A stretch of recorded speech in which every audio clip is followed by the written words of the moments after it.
Hey everybody, it's Brad at Dayport Brothers LLC out in Versailles, Ohio. Going to do another walk around video followed by an operational video on this 2005 Bobcat T190 skid steer that came in and we're putting up for sale.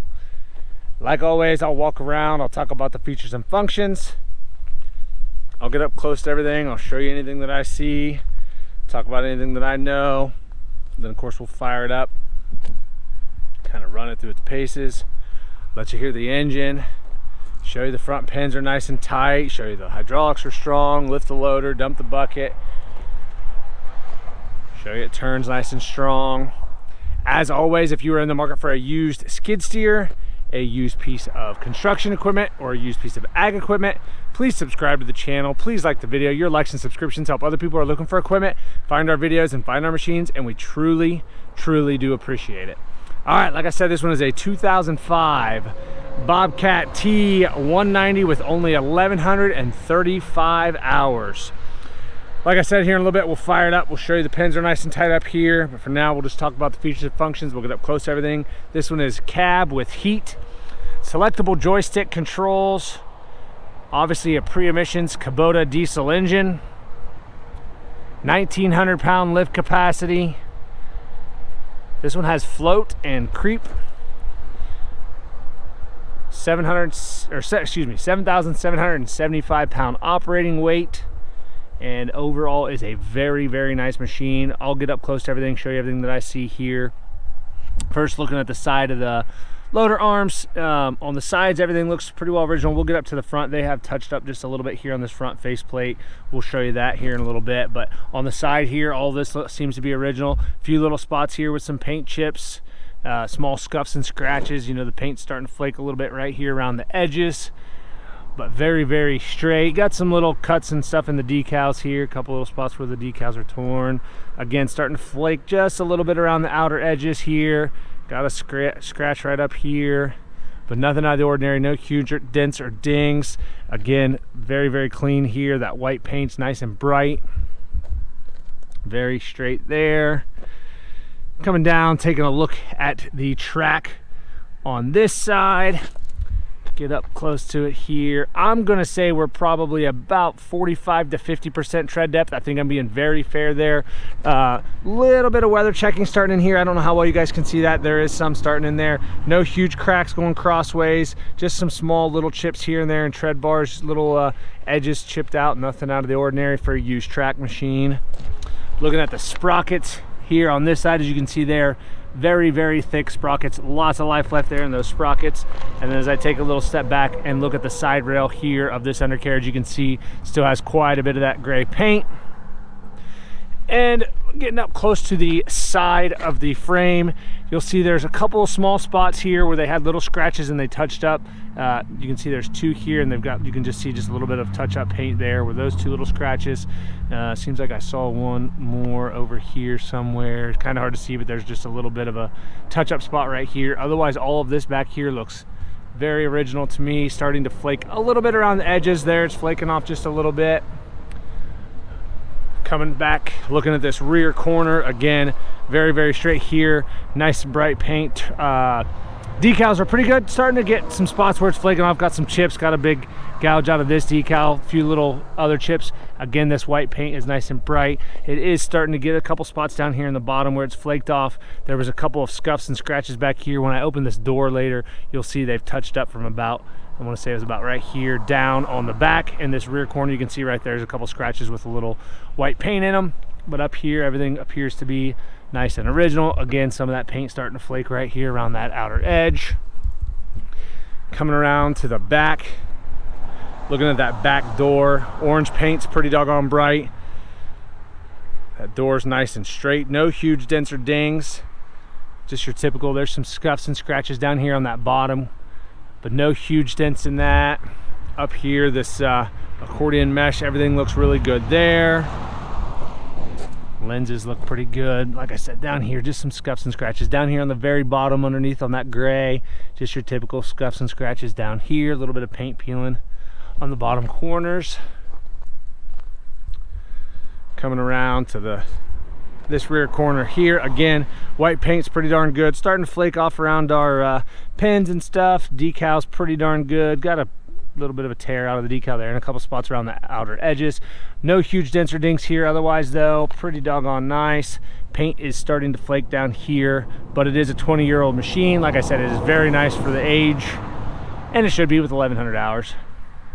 But pretty darn good there. Looking at the track on this side, tread depth matches up really well to the other side. As you can see here, tread depth's the same. I'm gonna say this side has maybe just a little bit more weather checking, at least where I can see. There's some checks here and here. Again, nothing that looks like it's going all the way through, but it is definitely getting some weather checking in some spots. Looking at the sprockets on this side, again, lots of life left there in those sprockets. And taking a little step back, looking at the side rail of the undercarriage on this side, looks about the same as the other side. And then up alongside of the frame, this side actually looks pretty much all original as best I can tell. Very bright paint there, very reflective. Looking at the loader arm on this side, again, nothing out of the ordinary that I'm seeing here. No huge dents or dings. That white paint looks pretty darn good. A couple scuffs and scratches, little small rock chips here and there. Starting to flake just a little bit around the outer edges. Kind of a scratch going through the decal here, and a couple spots where that decal's peeling off. Again, nothing out of the ordinary. It is a 20-year-old used skid steer, but it is pretty doggone nice. Nothing that I see that looks like it's been cracked or welded or plated on either side of the loader arms or the back of that skid steer mount plate. Everything looks pretty well normal there. Coming up here, taking a look at the bucket. Pretty darn straight there on the bucket. I'm not seeing any big bows or dents or dings there. That bottom edge is nice and flat. Cutting edge is still very, very good. Lots of life left there in that cutting edge. Pretty doggone good bucket. We'll go take a look inside the engine compartment, take a good look at that pre-emissions Kubota diesel engine. If you've been around the channel at all for very long, you know we love these pre-emissions Kubota engines. They were very, very good engines. Big part of what made Bobcat so popular. Up top here you can see nice and dry in here. No oil or diesel run anywhere, a little bit of dust and dirt. No oil, diesel or antifreeze though. Try to go nice and slow so you can see here. Down here on the side of the block, very, very clean here.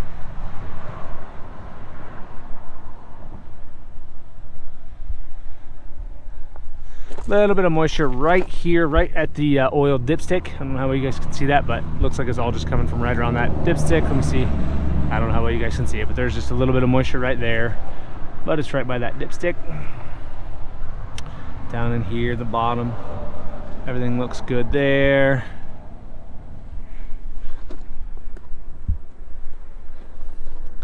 Inside of that back door, everything looks really good there as well. And this one opens and closes very, very easily. A lot of times, for whatever reason, these Bobcat doors, you kind of got to hip check them to get them open. This one is just very, very easy. Like I said, it's not all dented up, doesn't look like it's been backed into anything or banged anything very hard. Back side of that cab, we'll take a look here at the cab and the interior. Back side of that cab, everything looks really good there. Everything on this side looks pretty doggone good here. Coming around to this side again, everything looks really good. That gray paint's pretty darn good. All the glass seems to be good. I'm not seeing any cracks or spider webbing in any of that glass. Like I said, up here on the front of the arms, loader arms, you can see there's some scratches here. They've touched up just looks like about from like here down. Definitely done a little bit of touch-up paint here. You can see some scratches with some paint in them. Looking across here, I guess they've done a little touch-up here on this front faceplate. Same thing here on this loader arm over here. Otherwise, in the back, you can see they've done a little touch-up. You can see just a little bit of overspray down here on that gray. So that white faceplate here, you can see a little bit of touch-up there. Otherwise, everything looks really good. The step's really good, nice and straight. No huge dents or dings there. Some of that grip tape has peeled off here. Most all that original grip tape there. Door shock is good, nice and strong. Oh, pretty good down there. A little bit of dust and dirt. Taking a look at the seat. Bottom seat cushion looks good. I don't see any cuts or tears there. Same thing with that backrest. Everything looks good. Foam there in the back is pretty decent. Some of that felt's starting to get a little loose back there, but nothing I wouldn't expect for a 20-year-old machine. Just its age. Taking a look at the joystick on this side. Very, very good. You can still see all the toggles, all the buttons work well.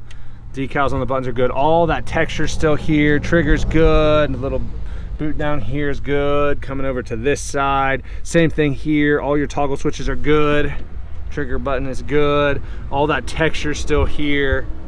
Down here, that rubber boot's good.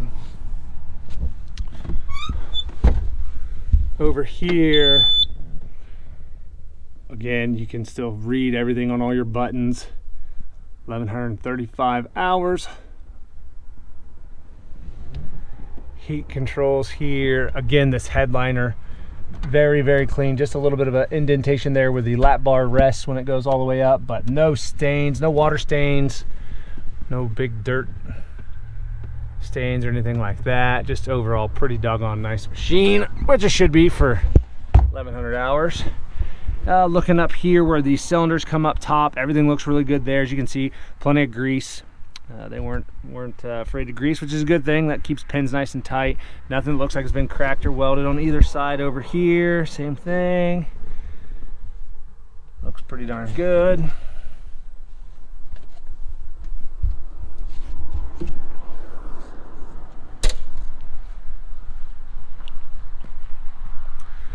All right, like I said, this one's a 2005 T190. Lots of photos on our website. That's listed down below in the description. If you have any questions, comment down below. We'll try to answer them for you. We'll fire it up and get right into an operational video.